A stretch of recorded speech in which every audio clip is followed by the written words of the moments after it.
नमस्कार, knockinnews.com में आपका स्वागत है। मैं हूं गिरिजेश वशिष्ठ। आज बात करेंगे सुसाइड बम्बर्स की। जी हाँ, जो अपने आप को उड़ा देते हैं दूसरों को नुकसान पहुंचाने के लिए। हम समझने की कोशिश करेंगे कि 20 सड़क पर अगर आपको कोई सुसाइड बम्बर मिल जाए या कहीं दिख जाए तो आप कैसे पहचानेंगे? कोई सुसाइड बम्बर कैसे बनता है, उसका बैकग्राउंड क्या होता है, और वो कॉमन फैक्टर कौन से हैं जो हर सुसाइड बम्बर के अंदर दिखाई देते हैं। वो किस माहौल से आते हैं, कौन सी परिस्थितियां होती हैं, उनके विश्वास क्या हैं, उनकी धारणाएं क्या हैं, उनके अंधविश्वास क्या हैं, इस सब पे बात करेंगे। कहीं मत जाइए, चैनल को सब्सक्राइब कर लीजिए। अगर आप हमारे चैनल को सपोर्ट करना चाहते हैं तो हमारा UPI ID डिस्क्रिप्शन में है, उसके ज़रिए आप भुगतान कर सकते हैं। एक QR कोड स्क्रीन पर आपको दिखाई देगा, जब मैं बात कर रहा हूँ इस बीच में भी शायद दिखाई दे, उसको भी आप स्कैन कर सकते हैं। और इस वीडियो के अंत में भी एक QR कोड है। मैं अभी हाजिर हुआ।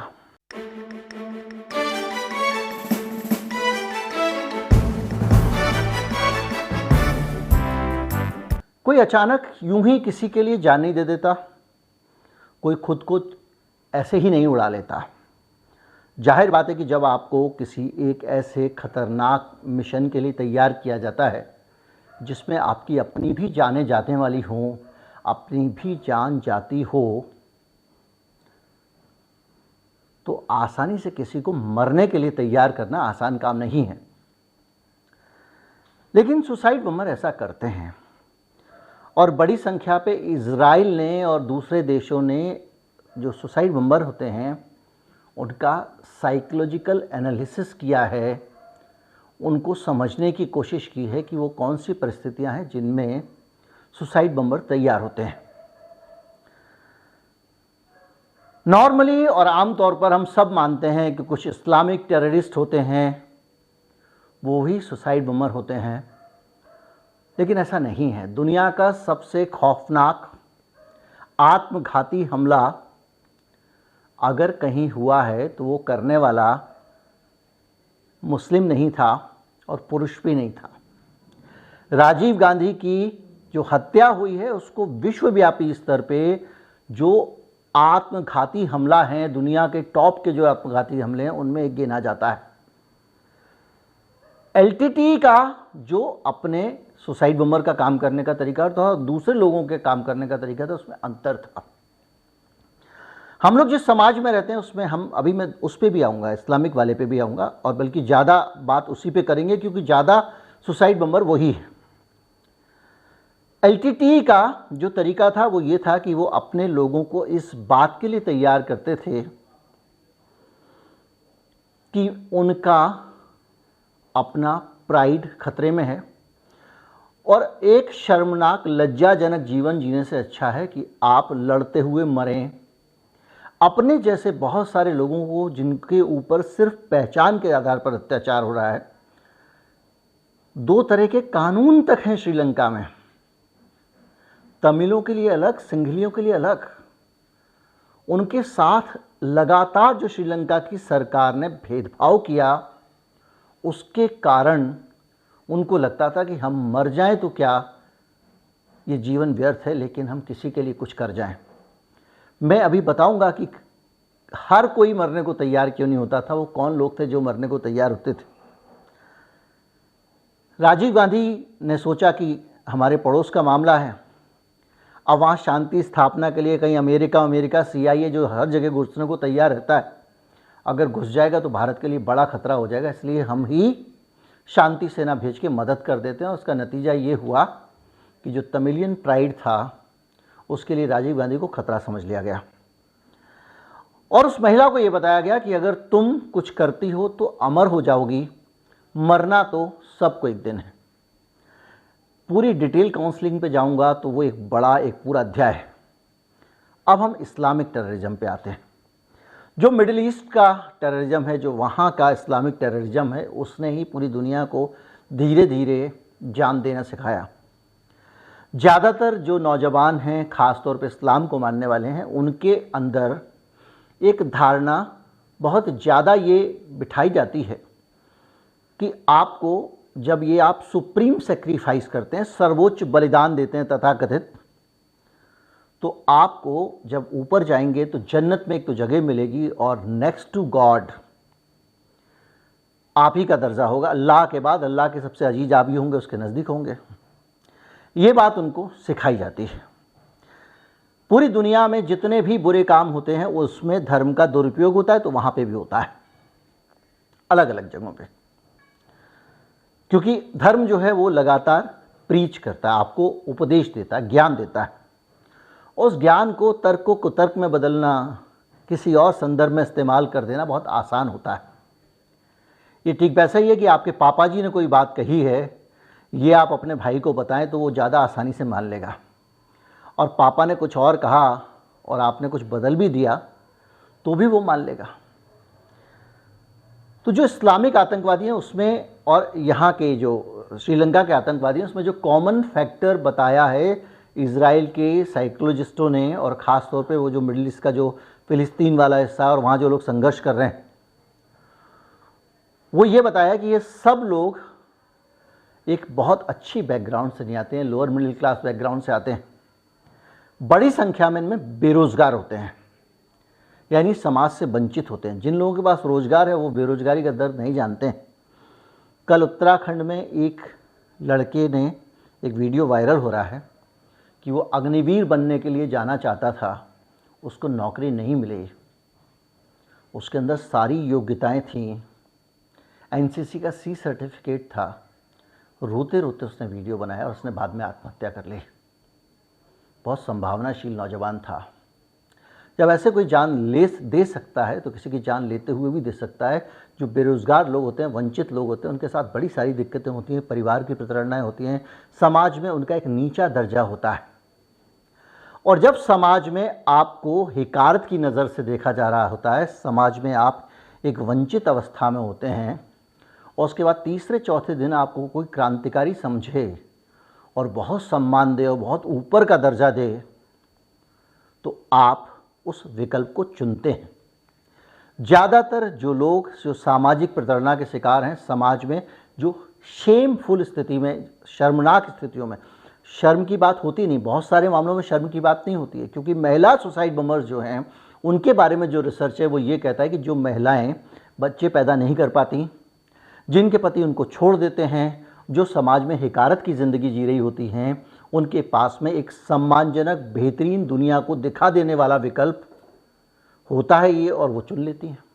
ये रिसर्च कहता है, मैं इसको जस्टिफाई नहीं कर रहा हूँ, मैं ये नहीं कह रहा हूँ कि वो लोग ऐसे करते हैं। तो अब मैं आता हूँ आपको, जो मैंने एक बात कही थी कि आप पहचाने कैसे। पहचानने के लिए इनकी कई पहचानें। एक तो ये है कि जो सुसाइड बमर होते हैं ज़्यादातर पसीने में लथपथ दिखाई देंगे आपको। उसकी एक वजह है कि वो जो उन्होंने पहना हुआ है उसको ढकने के लिए, जो सुसाइड बमर्स जो बेल्ट पहनते हैं जिसमें विस्फोटक लगे होते हैं, या किसी भी फॉर्म में उन्होंने बांधा हुआ है विस्फोटक अपने शरीर से, उसको छिपाने के लिए वो ज़्यादा कपड़े पहनते हैं। और ज़्यादा कपड़े पहनने के कारण उनको पसीना ज़्यादा आता है, पहली चीज़। दूसरा फैक्टर पसीना आने का एक ये भी होता है कि जब आप जीवन का इतना बड़ा मिशन करने जा रहे हो तो आपको बहुत एंग्जाइटी होती है, बहुत व्यग्रता होती है आपके अंदर, क्या होगा क्या नहीं होगा, अनिश्चितता होती है। हालांकि बहुत इन लोगों को साइकोलॉजिकल टैबलेट्स वगैरह दी जाती हैं जिसके कारण इनका दिमाग की सक्रियता कम हो जाती है, लेकिन उसके बावजूद बहुत एंग्जाइटी होती है। ये दो चीज़ें हैं। जो महिला सुसाइड बमर है, आमतौर पे इस्लामिक जो सुसाइड बमर्स है उसमें महिलाएं नहीं होती हैं, क्योंकि इस तरह के कामों को महिलाओं को उस समाज में इजाज़त नहीं दी जाती है। जो आगे के काम करना है, लड़ना है, दूसरी चीज़ें करना है, ये काम पुरुषों के लिए रिजर्व है। लेकिन अब धीरे धीरे करके महिलाओं को इजाज़त इस्लामिक सुसाइड बमर के तौर पर भी दी जाने लगी है। उसकी एक बहुत बड़ी वजह है कि महिलाओं को प्रेगनेंसी या दूसरी चीज़ों के नाम पे सुरक्षा जांच में बहुत सारी रियायत मिल जाती हैं। जैसे आप प्रेग्नेंट हैं तो आपको एक्सरे नहीं करेंगे या दूसरी चीज़ें नहीं करेंगे। एक सहानुभूतिपूर्ण रवैया सुरक्षा कर्मियों का होता है।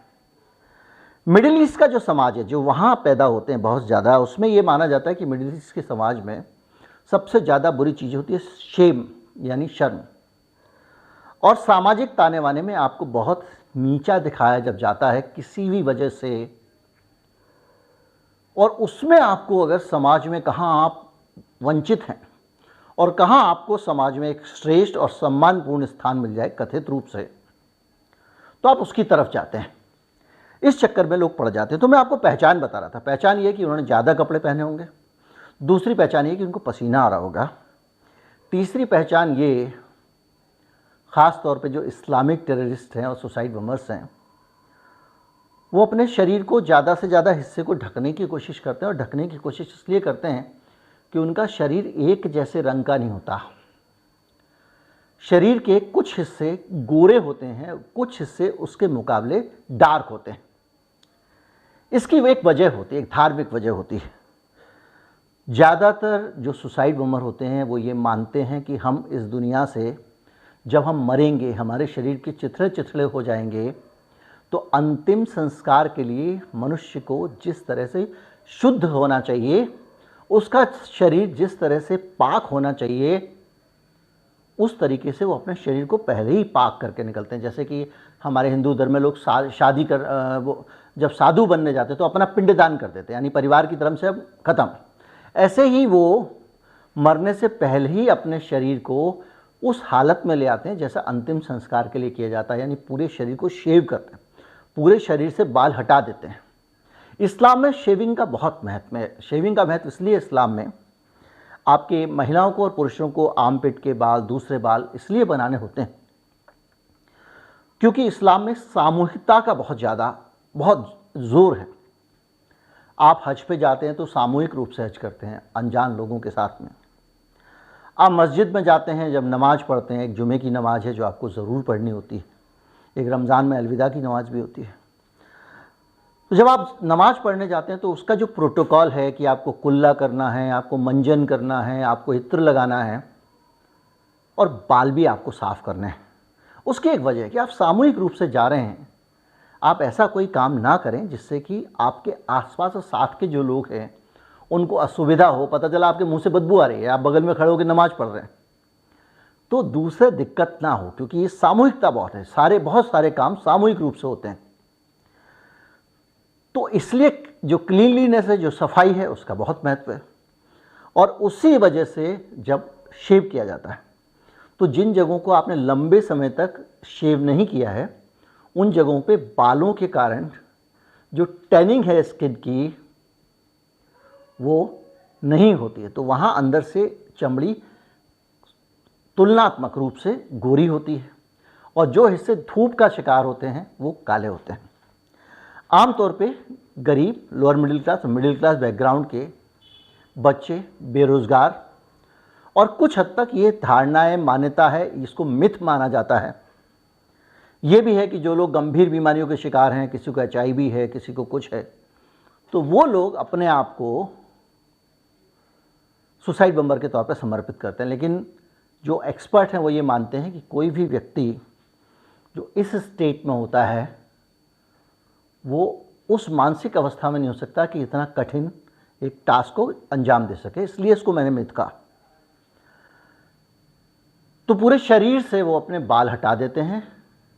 उनको लगता है कि जब मैं साफ़ सुथरे तरीके से, मेरा अंतिम संस्कार होना है, मेरे शरीर को अब कब्र में पता नहीं जाना है कि नहीं जाना है, तो क़यामत के दिन जब मैं उठूं तो मैं साफ़ सुथरा रहूं।